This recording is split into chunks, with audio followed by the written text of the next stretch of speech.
Hello, friends. So, by now, you should be heavily into reading selections from the Odyssey, which is what we are focusing on for this entire week, coming off of the heels of our oldest adventure story, oldest heroic, epic tale of Gilgamesh. We move on to the tale of a Greek warrior, Odysseus, king of Ithaca, who, as we know, as many of you probably know, since you may have had some experience reading the Odyssey in the past, is returning home from the Trojan War, and it takes him 10 years to get back to his kingdom of Ithaca, to his loyal and faithful wife Penelope and his son Telemachus. So I wanted to go over a couple of important and key points as we work through the Odyssey this week. Firstly, not that much is known about Homer, who is our author of the Odyssey. He obviously is the author of both the Iliad and the Odyssey, two of the greatest sort of epics in all of Western literature. There's a sort of consensus that Homer wrote the Iliad, which focuses more on the last year of the Trojan War when he was younger, and wrote the Odyssey as an older man. But the style of writing is so different in both of his epic tales that there are others who speculate that Homer didn't write them both, or that he may have orally recited them to someone else who wrote them down. There's a lot of speculation about authorship in this case, but for our intents and purposes, we will give Homer the credit of writing both the Iliad and the Odyssey. Okay, so let's talk a little bit about the culture at the time for what Homer was, which was a rhapsody. He was a poet who traveled around and wrote and recited these long, epic poems from memory. This was something that was part of, at the time, Greek culture. More successful rhapsodies, these were professionally trained oral poets. The better ones, if they were lucky, would end up sort of working for a noble or a king and would essentially be part of his court in order to entertain, to regale the king and his kingdom, his inner court, sort of heroic tales of Greeks past. And the other rhapsodies would sort of travel around and would sort of like essentially barter a story for a place to stay or a meal. Homer was one of course, the most popular and successful rhapsodies at the time. And we're dating the Odyssey to around the 8th century BCE. And from the language itself, based on in Ionia, which is part of the Aegean coast. And the rhapsodies also had a purpose of not just like wandering around and like regaling people with, stories, but they were really utilized, particularly at times of instability or war. They were really utilized as those who could kind of inspire morale and to, remind the Greek community, Greek society of its feats in the past and of tales of its brave and noble and capable warriors. And this was supposed to keep the community strong and keep the community cohesive. So there was an actual function for these rhapsodies in Greek culture, in society. It's interesting because as we've talked about in terms of mythology, since it has such an oral root to it, we've seen in a lot of the pieces that we've read thus far this semester a lot of repetition. We won't see it quite as much in this form that we're reading it in from the text, but in the longer epic poem, there is quite a bit of recycling of language, of repetition, and this is incredibly important because the Iliad and the Odyssey are so long that it would take three between 6 to 10 3-hour sessions in order to recite the entirety. Think about that. And these tales were really important to Greek students' education. They learned about these tales because especially the Iliad really detailed and preserved so much about such an incredibly important event, which was, of course, the Trojan War. There are some important distinctions between the Iliad, which we're not reading, and the Odyssey. Firstly, the Iliad is, like I said, a sort of serious, a serious accounting of the Trojan War, of the final years of the Trojan War, whereas the Odyssey is much more of an adventure story. In the Iliad, the focus is really on the warrior culture, on mortal men engaging with one another. There's a deeper dive into the psychological complexities of the characters themselves, in that they're not all good, they're not all bad.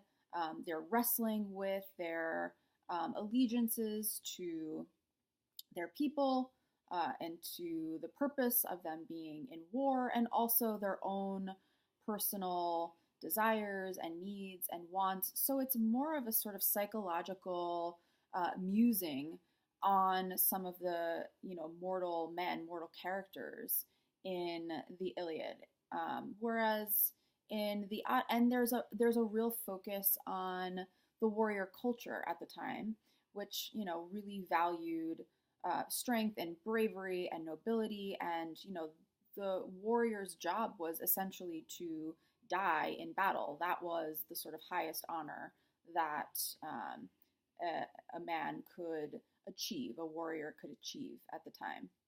So there's a focus on strength and capability in combat, right? We don't see that in the Odyssey. In the Odyssey, there's much more of a focus on a different set of skills, on intelligence. Odysseus is known as being one of the more intelligent and savvy, like trickster figures in all of literature. So whereas though Odysseus also was a warrior and is returning home now from Troy, he has to utilize less his sort of brute strength as a fighter, even though he has that, and we see moments where he kind of, sort of impresses people with his skills, his physical capabilities. His real strength is his intelligence and his wit. So there's more of a focus on that. And there's also more of a focus on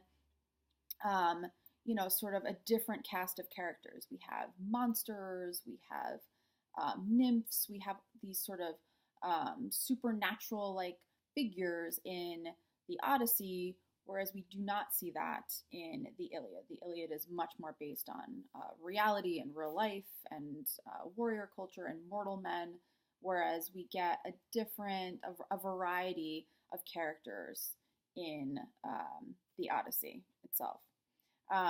We also get a little bit more of a clearer divide between good and evil in the Odyssey, whereas the Iliad, there's more characters are presented as more complicated and nuanced. In the Odyssey, we actually see a little bit of a clearer divide between good and evil, and the good being ultimately rewarded and the evil being ultimately punished. We do see Odysseus kind of like cross over that threshold a little bit, particularly when he's tormenting, the Cyclops. He's a proud character too. He is a warrior, and so we see him kind of testing the limits of the sort of good versus evil when he doesn't necessarily have to. But this also kind of presents him as, as a real, as a complicated character himself. So we get a little bit of that in the Odyssey, but not quite as much as we get in the Iliad. We also see Homer really presenting like mortal men in a state of crisis. And this is a carryover. We can see this kind of carrying over from Gilgamesh, right? Gilgamesh too was a mortal king, though he was part divine. But he is a sort of compelling hero. He's a compelling character, though incredibly flawed, as is Odysseus. He's compelling because he finds himself in a moment of crisis, right? Which kind of humanizes him and makes his struggles and ultimately his triumphs a little bit more exciting or relatable.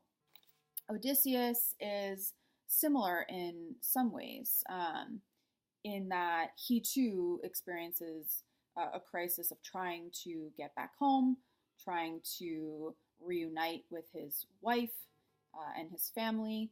So we do see this come to fruition as well in Odysseus.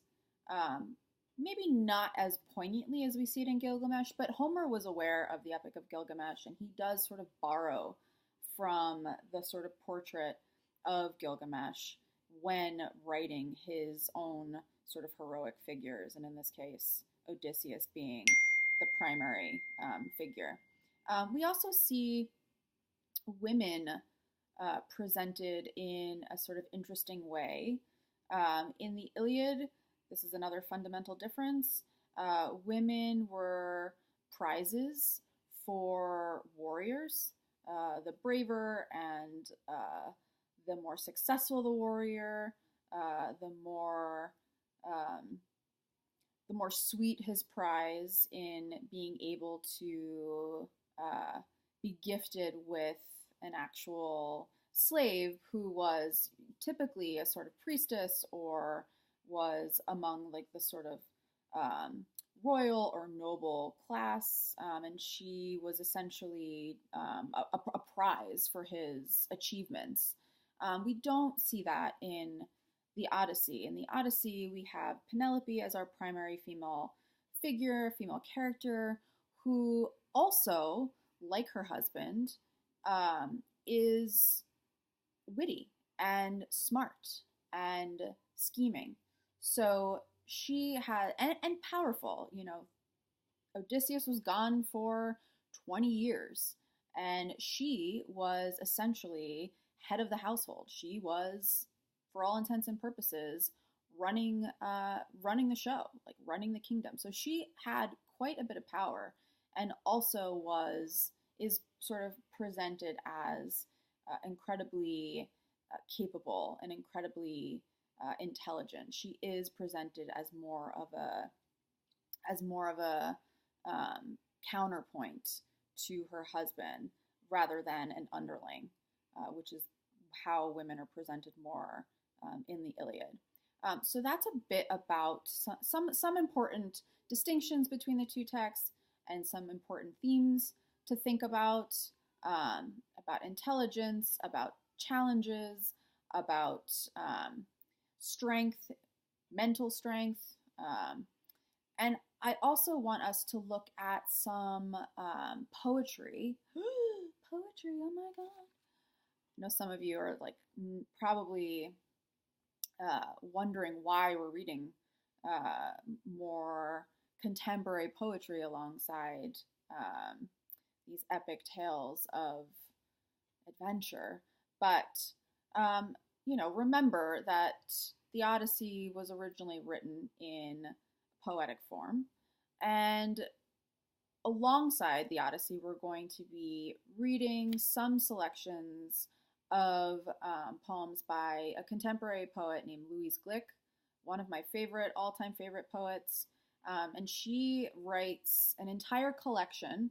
It's sort of a long poem, thematic poem, in a collection called Meadowlands, which she published in 1996 or 7.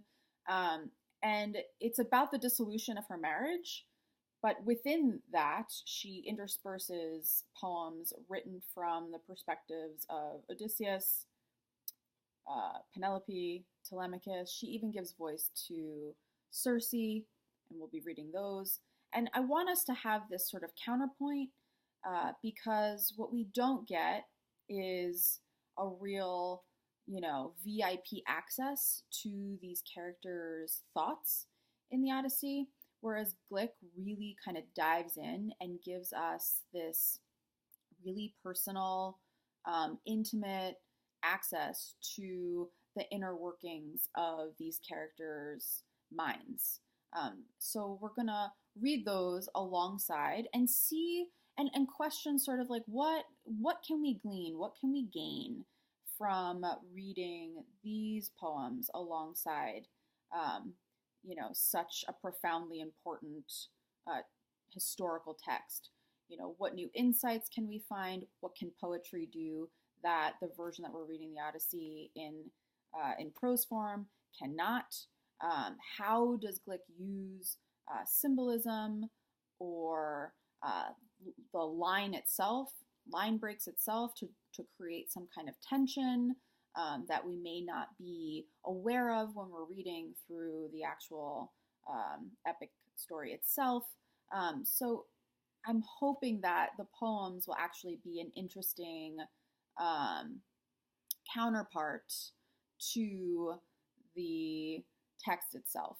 And I'm curious to see how we will sort of unpack the Odyssey and also kind of critically engage with the poems in order to perhaps get an even deeper or more profound understanding of this very important text. Okay, so read on, start posting, and I'm looking forward to this epic combo. Okay, bye.